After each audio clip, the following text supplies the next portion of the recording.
ನಮಸ್ಕಾರ, ನೀವು ನೋಡ್ತಾ ಇದ್ದೀರಾ ನ್ಯೂಸ್ 18. ನಾನು ನವಿತಾ ಜೈನ್. ಬಾಡಿಗೆದಾರರಿಗೆ ಗೃಹ ಜ್ಯೋತಿಯ ಭಾಗ್ಯ ಸಿಗಲ್ಲ ಅಂತ ಹೇಳಲಾಗ್ತಾ ಇತ್ತು. ಈ ಕುರಿತು ಚರ್ಚೆ ಆಗ್ತಾ ಇತ್ತು. ಆದ್ರೆ ಇದೀಗ ಶುಭ ಸುದ್ದಿ ಸಿಕ್ಕಿದೆ. ಬಾಡಿಗೆದಾರರಿಗೂ ಗೃಹ ಜ್ಯೋತಿಯ ಭಾಗ್ಯ ಸಿಗಲಿದೆ. ಬಾಡಿಗೆದಾರರು ಸೇರಿದಂತೆ ಎಲ್ಲರಿಗೂ ಉಚಿತ ವಿದ್ಯುತ್ ಅಂತ ಹೇಳಿದ್ದಾರೆ ವಿಧಾನಸೌಧದಲ್ಲಿ ಸಿಎಂ ಸಿದ್ದರಾಮಯ್ಯ ಅವರು. ಈ ಮೂಲಕ ಬಾಡಿಗೆದಾರರಿಗೆ ಉಚಿತ ವಿದ್ಯುತ್ ಸಿಗಲ್ಲ ಅನ್ನುವಂತಹ ಒಂದು ಮಾತಿಗೆ ಮಾಹಿತಿಯ ಒಂದು ಸಾಕಷ್ಟು ಹರಿದಾಡ್ತಾ ಇತ್ತಲ್ಲ, ಇದಕ್ಕೂ ಕೂಡ ಫುಲ್ ಸ್ಟಾಪ್ ಇಟ್ಟಿದ್ದಾರೆ.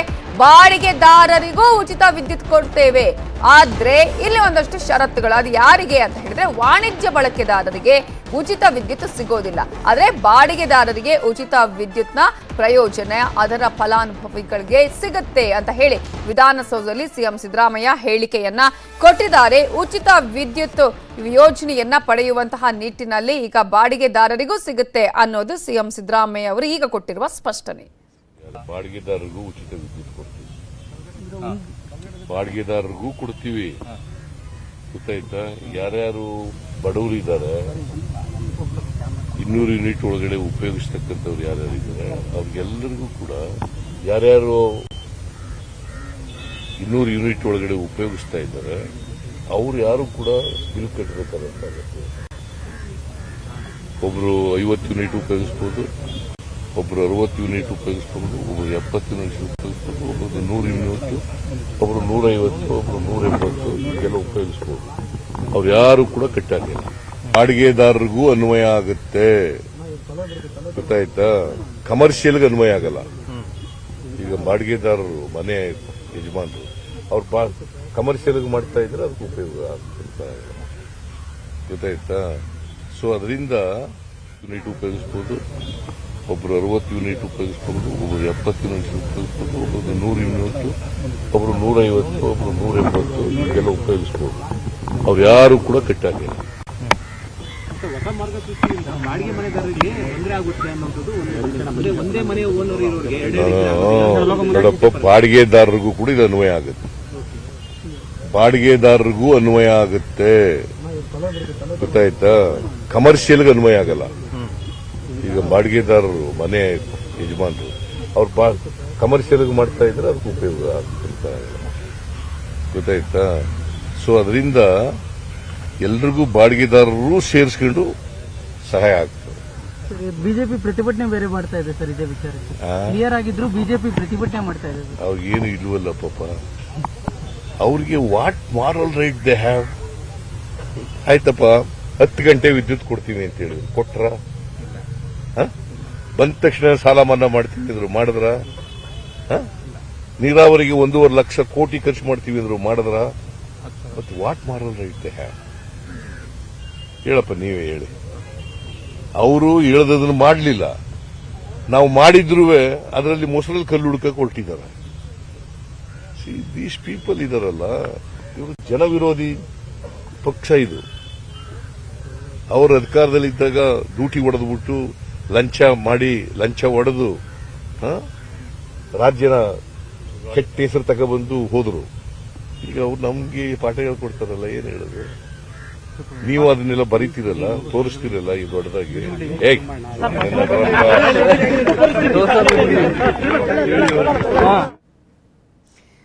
ಈಗ ಸಿಎಂ ಸಿದ್ದರಾಮಯ್ಯ ಅವರು ಸ್ಪಷ್ಟವಾಗಿ ಹೇಳಿದ್ದಾರೆ, ಬಾಡಿಗೆದಾರರಿಗೂ ಗೃಹ ಜ್ಯೋತಿಯ ಪ್ರಯೋಜನ ಸಿಗತ್ತೆ, ಬಾಡಿಗೆದಾರರಿಗೂ ಈ ಒಂದು ಭಾಗ್ಯ ಸಿಗಲಿದೆ. ಬಾಡಿಗೆದಾರರು ಸೇರಿದಂತೆ ಎಲ್ಲರಿಗೂ ಉಚಿತ ವಿದ್ಯುತ್ ಸಿಗುತ್ತೆ. ಯಾರ್ಯಾರು 200 ಯೂನಿಟ್ ವಿದ್ಯುತ್ ಒಳಗಡೆ, ಅಂದ್ರೆ ಆ ಯೂನಿಟ್ ಒಳಗಡೆ ಯಾರು ಈಗ ಈ ಒಂದು ವಿದ್ಯುತ್ ಅನ್ನ ಯೂಸ್ ಮಾಡ್ತಾ ಇದ್ರಲ್ಲ ಅವರಿಗೆ ಮಾತ್ರ ಅಂತ ಹೇಳಿ. ಇದರ ಬಗ್ಗೆ ಇನ್ನಷ್ಟು ಡೀಟೇಲ್ಸ್ ಕೊಡೋದಕ್ಕೆ ನಮ್ಮ ರಿಪೋರ್ಟರ್ ಶಿವಪ್ರಸಾದ್ ನೇರ ಸಂಪರ್ಕದಲ್ಲಿ ಜಾಯ್ನ್ ಆಗಿದ್ದಾರೆ. ಶಿವಪ್ರಸಾದ್, ಮಾರ್ಗಸೂಚಿಯಲ್ಲಿ ಯಾವುದೇ ರೀತಿಯ ಸ್ಪಷ್ಟತೆ ಇರಲಿಲ್ಲ, ಒಂದೇ ಆರ್ಆರ್ ಸಂಖ್ಯೆಗೆ ಮಾತ್ರ ಉಚಿತ ವಿದ್ಯುತ್ ಅನ್ನುವಂತಹ ವಿಚಾರವನ್ನ ಹೇಳಲಾಗಿತ್ತು. ಇದುವೇ ಗೊಂದಲಕ್ಕೆ ಕಾರಣ ಆಗಿತ್ತು. ಬಟ್ ಈಗ ಬಾಡಿಗೆದಾರರಿಗೂ ಕೂಡ ಉಚಿತ ವಿದ್ಯುತ್ ಅಂತ ಸಿಎಂ ಹೇಳುವುದರ ಮೂಲಕ ಒಂದ್ ರೀತಿಯ ಲಾಭ ಬಾಡಿಗೆದಾರರಿಗೂ ಸಿಗುತ್ತೆ ಅಂತ ಹೇಳಿ, ಹೇಗೆ ಅನ್ನುವಂಥದ್ದು ಮತ್ತೊಂದು ಈಗ ಪ್ರಶ್ನೆ ಇರುವಂತದ್ದು. ಯಾಕಂದ್ರೆ ಒಂದೇ ಆರ್ಆರ್ ಇರುವಂತಹ ಮಾಲೀಕನ ಹೆಸರಲ್ಲಿರುತ್ತೆ, ಬೇರೆ ಬೇರೆ ಆರ್ಆರ್ ಸಂಖ್ಯೆಯನ್ನು ಇಟ್ಟುಕೊಂಡು ಹಾಗಾದ್ರೆ ಇದರ ಪ್ರಯೋಜನ ಪಡ್ಕೋಬಹುದಾ?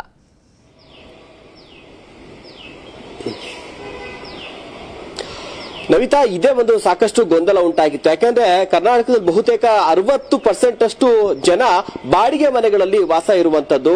ಹೀಗಾಗಿ ಈ ಒಂದು 200 ಯೂನಿಟ್ಗಳ ಉಚಿತ ಸೌಲಭ್ಯ ಏನಿದೆಯಲ್ಲ ವಿದ್ಯುತ್, ಇದು ಎಲ್ರಿಗೂ ಕೂಡ ಅನ್ವಯ ಆಗುತ್ತಾ ಅನ್ನುವಂಥದ್ದು. ಯಾಕೆಂತಂದ್ರೆ ಓನರ್ಗಳು ಅಂತ ಬಂದ್ಮೇಲೆ ಬಾಡಿಗೆ ಮನೆ ಮತ್ತೆ ಬಾಡಿಗೆ ಮನೆಯಲ್ಲಿ ಇರುವಂತಹ ಅವರ ಒಂದು ಬಾಡಿಗೆ ಮನೆಯ ಮೀಟರ್ಗಳು ಜೊತೆಗೆ ಆ ಓನರ್ ಮನೆಯ ಮೀಟರ್ ಎಲ್ಲವೂ ಕೂಡ ಒಂದೇ ಹೆಸರಲ್ಲಿ ಇರುತ್ತೆ. ಆದ್ರೆ ಆರ್ಆರ್ ನಂಬರ್ ಮಾತ್ರ ಚೇಂಜ್ ಆಗಿರುತ್ತೆ. ಆದ್ರೆ ಈಗ ಕೊಟ್ಟಿರುವಂತಹ ಈ ಒಂದು ಉಚಿತ 200 ಯೂನಿಟ್ಗಳ ಯೋಜನೆಯಲ್ಲಿ ಆರ್ಆರ್ ನಂಬರ್ಗೆ ಆ ಒಂದು ಆಧಾರ್ ಕಾರ್ಡ್ ಅನ್ನ, ಆ ಕಸ್ಟಮರ್ ಐಡಿ ನಂಬರ್ ಏನಿರುತ್ತಲ್ಲ ಅದನ್ನ ಆಧಾರ್ ಕಾರ್ಡ್ಗೆ ಅಟ್ಯಾಚ್ ಮಾಡಿಸಬೇಕು ಅನ್ನುವಂಥದ್ದು. ಇದಕ್ಕೆ ಮನೆ ಮಾಲೀಕರು ಒಪ್ತಾರಾ? ಇದು ಕೇವಲ ಮನೆ ಮಾಲೀಕರಿಗೆ ಮಾತ್ರ ಸೌಲಭ್ಯ ಸಿಗುತ್ತಾ ಅನ್ನುವಂತ ಪ್ರಶ್ನೆಗಳು ಕೂಡ ಇತ್ತು. ಇದಕ್ಕೆ ಸಂಬಂಧಪಟ್ಟಂತೆ ಈಗ ಆಲ್ರೆಡಿ ಡಿ.ಕೆ. ಶಿವಕುಮಾರ್ ಅವರು ಕೂಡ ಇದಕ್ಕೆ ಸ್ಪಷ್ಟೀಕರಣ ಕೊಟ್ಟಿದ್ರು. ಇಲ್ಲ, ಪ್ರತಿ ಮನೆಗೂ ಕೂಡ ನಾವು ಜ್ಯೋತಿಯನ್ನು ಬೆಳಗಿಸ್ತೀವಿ ಅಂತ ಹೇಳಿದ್ದು. ಹೀಗಾಗಿ ಬಾಡಿಗೆ ಮನೆ ಇರಲಿ, ಸ್ವಂತ ಮನೆ ಇರಲಿ, ಎಲ್ರಿಗೂ ಕೂಡ ಈ ಯೋಜನೆಯ ಲಾಭ ಸಿಗುತ್ತೆ ಅನ್ನುವಂತ ಮಾತನ್ನ ಹೇಳಿದ್ರು. ಆದ್ರೆ ಯಾವಾಗ ಈ ಗೈಡ್ಲೈನ್ಸ್ ಅನ್ನ ಬಿಟ್ರಲ್ಲ ಗೃಹ ಜ್ಯೋತಿಗೆ ಸಂಬಂಧಪಟ್ಟಂತೆ, ಆ ಗೈಡ್ಲೈನ್ಸ್ ನಲ್ಲಿ ಒಂದು ಅಂಶ ಇದೆ, ಆ ಒಂದು ಆಧಾರ್ ಕಾರ್ಡ್ಗೆ ಆ ಒಂದು ಕನ್ಸ್ಯೂಮರ್ ಐಡಿ ನಂಬರ್ ಇರುತ್ತಲ್ಲ, ಬಿಲ್ ಅಲ್ಲಿ ಇರುವಂತಹ ಐಡಿ, ಅದನ್ನ ಅಟ್ಯಾಚ್ ಮಾಡಿಸಬೇಕು ಅನ್ನುವಂಥದ್ದು. ಸೊ ಅದಕ್ಕೆ ಓನರ್ಗಳು ಮನೆ ಬಾಡಿಗೆಯಲ್ಲಿರುವಂತವ್ರಿಗೆ ಅಟ್ಯಾಚ್ ಮಾಡಕ್ ಬಿಡ್ತಾರ? ಯಾಕೆಂದ್ರೆ ಇರ್ತಾರೆ ಅಥವಾ ಒಂದು 3 ತಿಂಗಳಾದ್ಮೇಲೆ ಖಾಲಿ ಮಾಡ್ತಾರೆ. ಹೀಗಾಗಿ ಸಾಕಷ್ಟು ಗೊಂದಲಗಳು ಕೂಡ ಇತ್ತು. ಇದು ಎಲ್ರಿಗೂ ಕೂಡ ಸಿಗುತ್ತಾ ಅಂತ. ಇದಕ್ಕೆ ಇವತ್ತು ಮತ್ತೊಮ್ಮೆ ಸಿಎಂ ಸಿದ್ದರಾಮಯ್ಯ ಅವರು ಸ್ಪಷ್ಟೀಕರಣ ಕೊಟ್ಟಿದ್ದಾರೆ. ಇದು ಮನೆ ಬಾಡಿಗೆಯಲ್ಲಿರುವಂತಹ ಬಾಡಿಗೆದಾರರಿಗೂ ಕೂಡ ಅನ್ವಯ ಆಗುತ್ತೆ ಈ ಯೋಜನೆ, ಜೊತೆಗೆ ಮನೆಯ ಮಾಲೀಕರಿಗೂ ಕೂಡ ಅನ್ವಯ ಆಗುತ್ತೆ ಅನ್ನುವಂಥದ್ದು. ಹೀಗಾಗಿ ಈ ಒಂದು ಕನ್ಸ್ಯೂಮರ್ ಐಡಿಯನ್ನ ಆಧಾರ್ಗೆ ಲಿಂಕ್ ಮಾಡಿಸಿರುವಂತದ್ದು ಇದೆಯಲ್ಲ, ಇದು ಟೆಕ್ನಿಕಲ್ ಆಗಿ ಒಂದಷ್ಟು ಗೊಂದಲಗಳು ಕೂಡ ಇದೆ. ಇದಕ್ಕೆ ಅಧಿಕಾರಿಗಳು ಸ್ಪಷ್ಟೀಕರಣ ಕೊಡಬೇಕು. ಜೊತೆಗೆ ಆ ಒಂದು ಲಿಂಕ್ ಮಾಡುವಂತ ಸಂದರ್ಭದಲ್ಲಿ ಸಮಸ್ಯೆಗಳು ಉಂಟಾಗ್ತದಲ್ಲ, ಆಗ ಅದನ್ನ ಅಧಿಕಾರಿಗಳು ಬಗೆಹರಿಸಬೇಕು.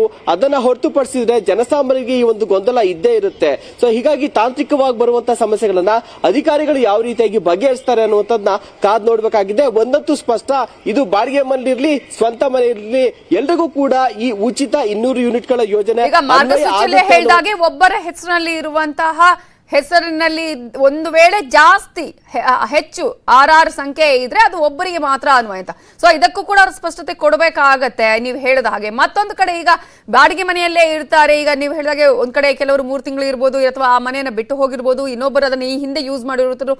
ಆವಾಗ ಅವರು ಜಾಸ್ತಿ ಮಾಡಿದ್ರೆ ಈಗ ಸರಾಸರಿ ಲೆಕ್ಕವನ್ನ ಇವರು ನೋಡ್ತಾರೆ ಅನ್ನೋದಾದ್ರೆ ಅದರ ಲೆಕ್ಕ ಹೇಗೆ?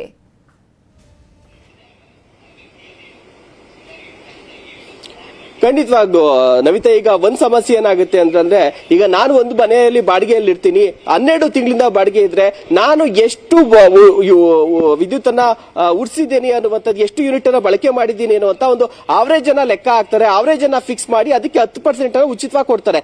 ನಾನೀಗ ಈ ತಿಂಗಳು ಮನೆಯನ್ನ ಖಾಲಿ ಮಾಡ್ತೀನಿ, ಬೇರೆಯವರು ಆ ಮನೆಗೆ ಬಂದ್ರು ಅಂತಂದ್ರೆ ಬೇರೆ ಬಾಡಿಗೆದಾರರು ಹೆಚ್ಚು ವಿದ್ಯುತ್ ಅನ್ನ ಯೂಸ್ ಮಾಡುವಂತ ಸಾಧ್ಯತೆಗಳಿರುತ್ತೆ. ಆಗ ನಾನು ಆ ಮನೆಗೆ ನನ್ನ ಒಂದು ಆಧಾರ್ ಲಿಂಕ್ ಅನ್ನ ಮಾಡಿಸಿರ್ತೇನೆ. ಸೊ ಆದ್ರೆ ಅದು ನನ್ಗೆ ಅನ್ವಯ ಆಗುತ್ತೆ. ಆದ್ರೆ ನಾನು ಮನೆಯನ್ನ ಖಾಲಿ ಮಾಡ್ತೇನೆ. ಸೊ ಅದಾದ ಬಳಿಕ ನೆಕ್ಸ್ಟ್ ಬರುವಂತಹ ಬಾಡಿಗೆದಾರರು ಅವರಿಗೆ ಯಾವ ರೀತಿಯಾಗಿ ಉಚಿತ ಇರುತ್ತೆ ಅನ್ನುವಂಥ ಈ ಒಂದು ಗೊಂದಲ ಸಾಕಷ್ಟು ಗೊಂದಲವಾಗಿರುವಂತದ್ದು. ಜೊತೆಗೆ ಈಗೇನೋ ನಾನು ಲಿಂಕ್ ಮಾಡ್ತೀನಿ, ಅದಾದ್ಮೇಲೆ ನಾನು ಬಾಡಿಗೆ ಮನೆಯನ್ನ ಖಾಲಿ ಮಾಡ್ತೀನಿ, ಬೇರೆಯವ್ರು ಬಂದಂತವ್ರಿಗೆ ಹೇಗೆ ಅವಾಗ ಲಿಂಕ್ ಮಾಡೋದಕ್ಕೆ ಅವಕಾಶ ಇರುತ್ತಾ? ಅಥವಾ ಓನರ್ ಹೆಸರಲ್ಲಿ ಏನಾದ್ರು ಕೂಡ ಹಾಕಿದ್ರೆ ಓನರ್ಗೆ ಈಗ ಆಲ್ರೆಡಿ ಆ ಒಂದು ಮನೆಯ ಆರ್ಆರ್ ನಂಬರ್ ಇರುತ್ತೆ. ಅದಾದ ಬಳಿಕ ಬಾಡಿಗೆ ಮನೆಯ ಆರ್ಆರ್ ನಂಬರ್ಗೂ ಕೂಡ ಓನರ್ ಹೆಸರಲ್ಲೇ ಕೊಟ್ರೆ ಆಗ ಒಂದೇ ಓನರ್ ಹೆಸರಲ್ಲಿ 2 ಬಿಲ್ಗಳು ಬರುತ್ತೆ. ಸೊ ಹೀಗಾಗಿ 2 ಬಾರಿ ಯೋಜನೆಯನ್ನ ಕೊಡೋದಕ್ಕೆ ಸಾಧ್ಯ ಇಲ್ಲ. ಈ ರೀತಿಯಾದಂತಹ ಗೊಂದಲಗಳು ಸಾಕಷ್ಟು ಇದೆ. ಜೊತೆಗೆ ಈಗ ಆರ್ಆರ್ ನಂಬರ್ಗಳು ಬೇರೆ ಇದ್ರೂ ಕೂಡ ಬಾಡಿಗೆ ಓನರ್ ಏನ್ ಮಾಡ್ತಾರೆ, ಆತನ ಮನೆಗೆ 2-3 ಮೀಟರ್ಗಳು ಕೊಟ್ಟಿದ್ರು ಕೂಡ 2-3 ಮೀಟರ್ಗೆ ಆರ್ಆರ್ ನಂಬರ್ ತೆಗೆದುಕೊಂಡಿದ್ರು ಕೂಡ ಅದು ಓನರ್ ಹೆಸರಲ್ಲೇ ಕೂಡ ಇರುತ್ತೆ. ಹೀಗಾಗಿ ಬಾಡಿಗೆ ಅದಕ್ಕೆ ಓನರ್ನ ಒಂದು ಆಧಾರ್ ಕಾರ್ಡ್ ನೇ ಲಿಂಕ್ ಮಾಡಿಸಬೇಕಾಗತ್ತಾ, ಅಥವಾ ಬಾಡಿಗೆ ಮನೆಯವ್ರಿಗೆ ಆ ಒಂದು ಆಧಾರ್ ಕಾರ್ಡ್ ಲಿಂಕ್ ಮಾಡೋದಕ್ಕೆ ಅವಕಾಶವನ್ನ ಕೊಡ್ತಾರ? ಹೀಗೆ ಸಾಕಷ್ಟು ಗೊಂದಲಗಳು ಕೂಡ ಇದೆ. ಇದಕ್ಕೆ ಅಧಿಕಾರಿಗಳು ಇದು ಯಾವಾಗ ಮ್ಯಾನ್ಯುಯಲ್ ಆಗಿ ಸ್ಟಾರ್ಟ್ ಆಗುತ್ತಲ್ಲ ಆ ಒಂದು ಅಪ್ಲಿಕೇಶನ್ ಗಳನ್ನ, ಆಗ ಒಂದು ಕ್ಲಿಯರ್ ಪಿಕ್ಚರ್ ಸಿಗುವಂತ ಸಾಧ್ಯತೆಗಳು ಇರುವಂತದ್ದು ನವಿತಾ. ಓಕೆ, ಹಾಗೆ ಸಂಪರ್ಕದಲ್ಲಿ ಶಿವಪ್ರಸಾದ್. ಗ್ಯಾರಂಟಿಗಳಿಗೆ ಹಣ ಹೊಂದಿಸೋದಕ್ಕೆ ಸರ್ಕಾರ ಅಂತೂ ಸರ್ಕಸ್ ಅನ್ನು ಮಾಡ್ತಾನೆ ಇದೆ. ಹಣಕಾಸು ಇಲಾಖೆಯ ಅಧಿಕಾರಿಗಳ ಜೊತೆ ಸಿಎಂ ಸಭೆಯನ್ನ ಮಾಡಲಿದ್ದಾರೆ. ಕೆಲ ಹೊತ್ತಲ್ಲೇ ಸಭೆಯನ್ನ ನಡೆಸಲಿದ್ದಾರೆ ಸಿಎಂ ಸಿದ್ದರಾಮಯ್ಯ ಅವರು. ಯಾಕಂದ್ರೆ 5 ಗ್ಯಾರಂಟಿಗಳ ಘೋಷಣೆ ಆಗಿ ಜಾರಿನೂ ಆಗಿದೆ. ಆದ್ರೆ ಈಗ ಇದಕ್ಕೆ ಹಣಕಾಸನ್ನ ಹೊಂದಿಸೋದು ಹೇಗೆ ಅನ್ನುವಂತಹ ಪ್ರಶ್ನೆಗೆ ಕೂಡ ಉತ್ತರವನ್ನ ಕಂಡುಕೊಳ್ಳಲೇಬೇಕಾಗಿದೆ. ಬಜೆಟ್ ಸಿದ್ಧತೆ ಬಗ್ಗೆಯೂ ಕೂಡ ಸಿಎಂ ಸಮಾಲೋಚನೆ ಮಾಡಲಿದ್ದಾರೆ. ಜುಲೈ 7ಕ್ಕೆ ಬಜೆಟ್ ಅನ್ನ ಮಂಡಿಸ್ತೀನಿ, ಪೂರ್ಣ ಪ್ರಮಾಣದ ಬಜೆಟ್ ಮಂಡಿಸ್ತೀನಿ ಅಂತ ಹೇಳಿದ್ದಾರೆ ನಿನ್ನೆ ಸಿದ್ದರಾಮಯ್ಯ ಅವರು. ಈ ಹಿನ್ನೆಲೆಯಲ್ಲಿ ಆರ್ಥಿಕ ಸ್ಥಿತಿಗತಿ ಬಗ್ಗೆ ಕೂಡ ಸಿಎಂ ಪೂರ್ವಭಾವಿ ಸಭೆಯನ್ನ ಮಾಡ್ತಾ ಇದ್ದಾರೆ. ಮಧ್ಯಾಹ್ನ 12 ಗಂಟೆಗೆ ಸಭೆ ಆರಂಭ ಆಗುತ್ತೆ. ಮಧ್ಯಾಹ್ನ 12 ಗಂಟೆಯಿಂದ 2 ಗಂಟೆವರೆಗೂ ಸಿಎಂ ಸಿದ್ದರಾಮಯ್ಯ ಅವರು ಸಭೆಯನ್ನ ನಡೆಸಲಿದ್ದಾರೆ. ವಿಧಾನಸೌಧದಲ್ಲಿ ಸಭೆಯನ್ನು ನಡೆಸಲಿದ್ದು ಹಣಕಾಸು ಇಲಾಖೆಯ ಅಧಿಕಾರಿಗಳ ಜೊತೆಗೆ ಇವತ್ತು ಬಜೆಟ್ನ ಪೂರ್ವಭಾವಿ ಸಭೆಯನ್ನು ಮಾಡಲಿದ್ದಾರೆ. ಅದೇ ರೀತಿಯಾಗಿ ಹಣಕಾಸು ಇಲಾಖೆಯ ಅಧಿಕಾರಿಗಳ ಜೊತೆ ಎಲ್ಲ ಆರ್ಥಿಕ ಕ್ರೋಢೀಕರಣ, ಸಂಪನ್ಮೂಲ ಕ್ರೋಢೀಕರಣದ ಬಗ್ಗೆ ಚರ್ಚೆಯನ್ನ ಮಾಡಲಿದ್ದಾರೆ. ಇದರ ಬಗ್ಗೆ ಇನ್ನಷ್ಟು ಡೀಟೇಲ್ಸ್ ಕೊಡೋದಕ್ಕೆ ಮತ್ತೆ ಶಿವಪ್ರಸಾದ್ ನೇರ ಸಂಪರ್ಕದಲ್ಲಿದ್ದಾರೆ. ಶಿವಪ್ರಸಾದ್, ಈಗ ಸರ್ಕಾರಕ್ಕೆ ದೊಡ್ಡ ಚಾಲೆಂಜ್ ಅಂತ ಹೇಳಿದ್ರೆ ಆರ್ಥಿಕ ಕ್ರೋಢೀಕರಣ, ಸಂಪನ್ಮೂಲ ಕ್ರೋಢೀಕರಣದ್ದೇ. ಈ ಹಿನ್ನೆಲೆಯಲ್ಲಿ ಯಾವ ರೀತಿಯಾಗಿ ಯಾವ್ಯಾವ ಮೂಲಗಳಿಂದ ಎಲ್ಲೆಲ್ಲಿಂದ ಕೂಡ ಆರ್ಥಿಕವಾದ ಒಂದು ಸಂಪನ್ಮೂಲವನ್ನು ಕ್ರೋಢೀಕರಣ ಮಾಡುವಂತಹ ಸಾಧ್ಯತೆಗಳು ಇದೆ? ಈಗ ಇಲ್ಲಿವರೆಗೂ ಮಾಡಿರುವಂತಹ ಮೀಟಿಂಗ್ ನಲ್ಲಿ ಯಾವೆಲ್ಲ ವಿಚಾರಗಳನ್ನು, ಸಲಹೆಗಳನ್ನ ಕೊಟ್ಟಿದ್ದಾರೆ?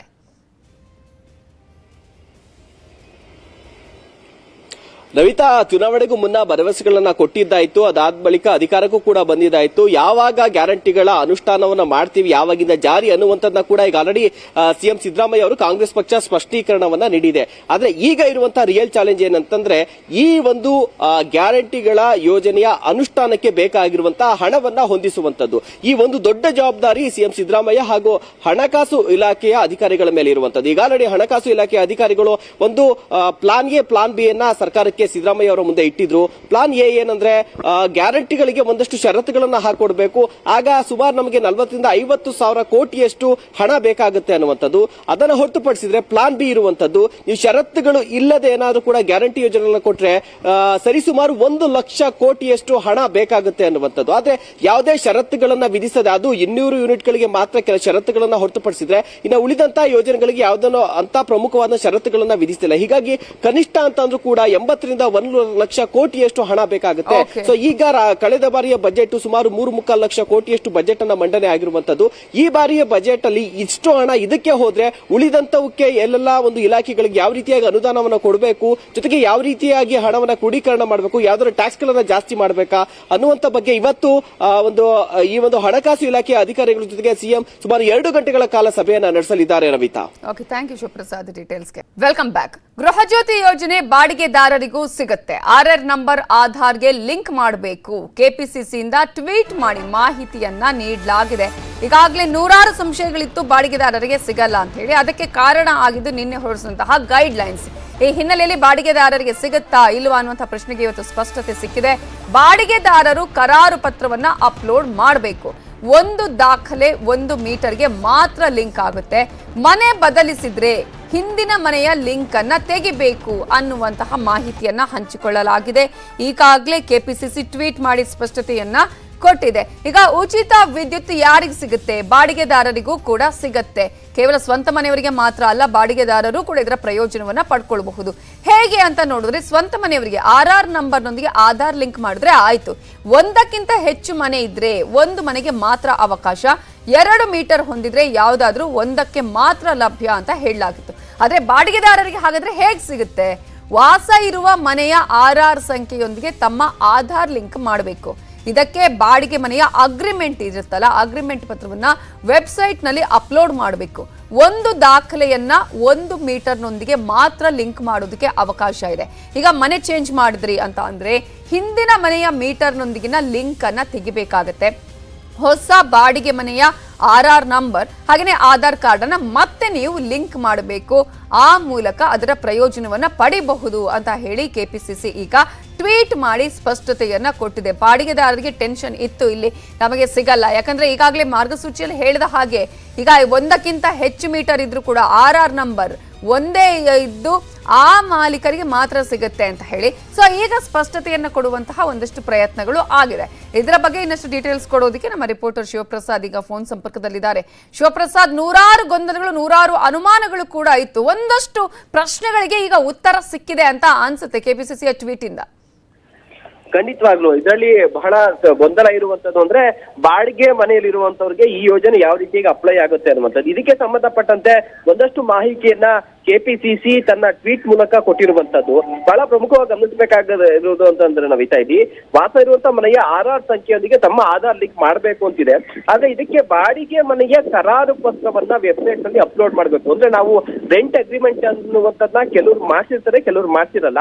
ಕೆಲವ್ರು ಮಾಡ್ಸಿರೋರಿಗೆ ಓಕೆ, ಆದ್ರೆ ಯಾರು ರೆಂಟ್ ಅಗ್ರಿಮೆಂಟ್ ನ ಮಾಡ್ಸಿರ್ವಲ್ಲ ಅಂತವ್ರು ಈ ಉಚಿತ ವಿದ್ಯುತ್ ಅನ್ನ ಪಡಿಬೇಕು ಅಂತಂದ್ರೆ ಈ ಆಧಾರ್ ನಂಬರ್ ಒಂದಿಗೆ ಮನೆಯ ಒಂದು ರೆಂಟ್ ಅಗ್ರಿಮೆಂಟ್ ಕರಾರು ಪತ್ರ ಇರುತ್ತಲ್ಲ ಅದನ್ನ ಕೂಡ ಮಾಡಿಸ್ಬೇಕು. ಅದನ್ನ ಕೂಡ ಆನ್ಲೈನ್ ಅಲ್ಲಿ ಅಪ್ಲೈ ಮಾಡಬೇಕು. ಸೊ ಇದನ್ನ ಈಗಲೇ ಯಾರು ಬಾಡಿಗೆ ಮನೆಯವರು ರೆಂಟ್ ಅಗ್ರಿಮೆಂಟ್ ಮಾಡ್ತಿಲ್ವಲ್ಲ ಈ ಕೂಡಲೇ ಮಾಡಿಸ್ಬಿಟ್ಟು ಅದನ್ನ ಉಚಿತ ಕರೆಂಟ್ ಅನ್ನು ಪಡಿಬೇಕು ಅಂತಂದ್ರೆ ವೆಬ್ಸೈಟ್ ನಲ್ಲಿ ಅಪ್ಲೋಡ್ ಮಾಡುವಂತದ್ದು ಕಡ್ಡಾಯ ಆಗಿದೆ. ಇದ್ರ ಬಗ್ಗೆ ಒಂದಷ್ಟು ಮಾಹಿತಿಯನ್ನ ಕೊಟ್ಟಿದ್ದಾರೆ. ಜೊತೆಗೆ ಒಂದು ದಾಖಲೆಯನ್ನ 1 ಮೀಟರ್ ನೊಂದಿಗೆ ಮಾತ್ರ ಲಿಂಕ್ ಮಾಡೋದಕ್ಕೆ ಅವಕಾಶವನ್ನ ಕೊಟ್ಟಿದ್ದಾರೆ. ಅಂದ್ರೆ ಏನಾದ್ರು ಈಗ ಒಂದು ದಾಖಲೆ ಅಂದ್ರೆ ಈಗ ನನ್ನ ಒಂದು ಆಧಾರ್ ಕಾರ್ಡ್ ಅನ್ನ 1 ಮೀಟರ್ಗೆ ಅಷ್ಟೇ ನಾವು ಲಿಂಕ್ ಮಾಡಕ್ಕಾಗುತ್ತೆ. ಅದನ್ನ ಬಿಟ್ಟು 2-3 ಮನೆಗೆ ಒಂದೇ ಆಧಾರ್ ಕಾರ್ಡ್ ಅನ್ನ ಇಟ್ಕೊಂಡು ಲಿಂಕ್ ಮಾಡೋದಕ್ಕೆ ಸಾಧ್ಯ ಇಲ್ಲ. ಅಂದ್ರೆ ಒಂದು ಯೋಜನೆ ಒಬ್ಬರಿಗಷ್ಟೇ ಅನ್ವಯ ಆಗ್ಬೇಕು, 3-4 ಜನರಿಗೆ ಒಂದೇ ಯೋಜನೆ 3-4 ಬಾರಿ ಅನ್ವಯ ಆಗ್ಬಾರ್ದು ಅನ್ನುವಂತ ನಿಟ್ಟಿನಲ್ಲಿ ಅದಕ್ಕೋಸ್ಕರ ಆಧಾರ್ ಕಾರ್ಡ್ ಅನ್ನ ಅಟ್ಯಾಚ್ ಮಾಡಬೇಕು ಅಂತ ಹೇಳಿರುವಂತದ್ದು.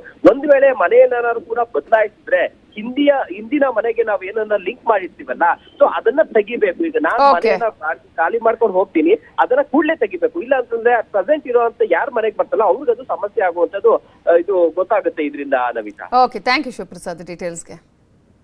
Welcome back. ಬೆಂಗಳೂರಲ್ಲಿ 9ನೇ ತರಗತಿ ಓದ್ತಾ ಇದ್ದ ಬಾಲಕ ನಾಪತ್ತೆಯಾಗಿದ್ದು ಸ್ಮಾರ್ಟ್ ಫೋನ್ನಲ್ಲಿ ಲೊಕೇಶನ್ ಅನ್ನ ಚೆಕ್ ಮಾಡಿ ಆ ನಂತರ ಆತ ನಾಪತ್ತೆಯಾಗಿದ್ದಾನೆ. ಮನೆ ಬಿಟ್ಟು ಹೋಗಿರುವ ದೃಶ್ಯ ಸಿಸಿಟಿವಿಯಲ್ಲಿ ಸೆರೆಯಾಗಿದೆ. ಮೇ 29ರಂದು ಕಟಿಂಗ್ ಶಾಪ್ಗೆ ಅಂತ ಹೇಳಿ ಬಾಲಕ ತೆರಳುತ್ತಾನೆ. ತಾಯಿ ಫೋನ್ನಲ್ಲಿ ಆತ ಲೊಕೇಶನ್ ಸರ್ಚ್ ಮಾಡಿದ್ದಾನೆ. ಮಲ್ಪೆ ಮೈಸೂರಿನ ಬಗ್ಗೆ ಆತ ಲೊಕೇಶನ್ ಅನ್ನು ಸರ್ಚ್ ಮಾಡಿದ್ದು ಆರ್ಟಿ ನಗರ ಪೊಲೀಸ್ ಠಾಣೆಯಲ್ಲಿ ಈ ಸಂಬಂಧ ದೂರು ದಾಖಲಾಗಿದೆ. ಮಗ ಮಿಸ್ಸಿಂಗ್ ಬೆನ್ನಲ್ಲೇ ಪೋಷಕರು ಜ್ಯೋತಿಷಿಗಳ ಮೊರೆ ಹೋಗಿದ್ದಾರೆ. ಕರಾವಳಿ ಭಾಗಕ್ಕೆ ತೆರಳಿರುವುದಾಗಿ ಜ್ಯೋತಿಷಿಗಳು ಮಾಹಿತಿಯನ್ನ ಕೊಟ್ಟಿದ್ದು ದಕ್ಷಿಣ ಕನ್ನಡ, ಉಡುಪಿ ಭಾಗದಲ್ಲಿ ಹುಡುಕಾಟವನ್ನ ಮಾಡಿದ್ದಾರೆ. ಸದ್ಯ ಬಾಲಕ ಮೈಸೂರು ಭಾಗದಲ್ಲಿ ಇದ್ದಾನೆ ಅನ್ನುವಂತಹ ಮಾಹಿತಿ, ಆದರೆ ಇನ್ನೂ ಕೂಡ ಅದರ ಬಗ್ಗೆ ಯಾವುದೇ ರೀತಿಯ ನಿಖರತೆ ಇಲ್ಲ. ಸೊ ಪೋಷಕರು ಈಗಾಗಲೇ ತಮ್ಮ ಮಗನಿಗಾಗಿ ಹುಡುಕಾಟವನ್ನ ಮಾಡ್ತಾ ಇದ್ದಾರೆ. ಮನೆ ಬಿಟ್ಟು ಹೋಗಿರುವ ದೃಶ್ಯ ಸಿಸಿಟಿವಿಯಲ್ಲೂ ಸೆರೆ ಆಗಿದೆ. ಬಾಲಕ ಆದಿತ್ಯ ಮನೆ ಬಿಟ್ಟು ಹೋಗಿದ್ದಾನೆ. ಆರ್ಟಿ ನಗರ ಪೊಲೀಸ್ ಠಾಣೆಯಲ್ಲಿ ಈ ಸಂಬಂಧ ದೂರು ದಾಖಲಾಗಿದೆ. ಆದರೆ ಅವರು ಜ್ಯೋತಿಷಿಗಳ ಮೊರೆ ಹೋದ ಸಂದರ್ಭದಲ್ಲಿ ಕರಾವಳಿ ಭಾಗದಲ್ಲಿ ಇದ್ದಾನೆ ಅನ್ನುವಂತಹ ಮಾಹಿತಿಯನ್ನು ಕೊಟ್ಟಿದ್ದಾರಂತೆ. ಆದರೆ ಸದ್ಯಕ್ಕೆ ಲೊಕೇಶನ್ ಅನ್ನು ಆಧರಿಸಿ ನೋಡಿದ್ರೆ ಮೈಸೂರಲ್ಲಿದ್ದಾನೆ ಅನ್ನುವ ಮಾಹಿತಿ ಸದ್ಯಕ್ಕೆ ಯಾವುದೇ ರೀತಿಯ ಸ್ಪಷ್ಟತೆ ಇಲ್ಲ.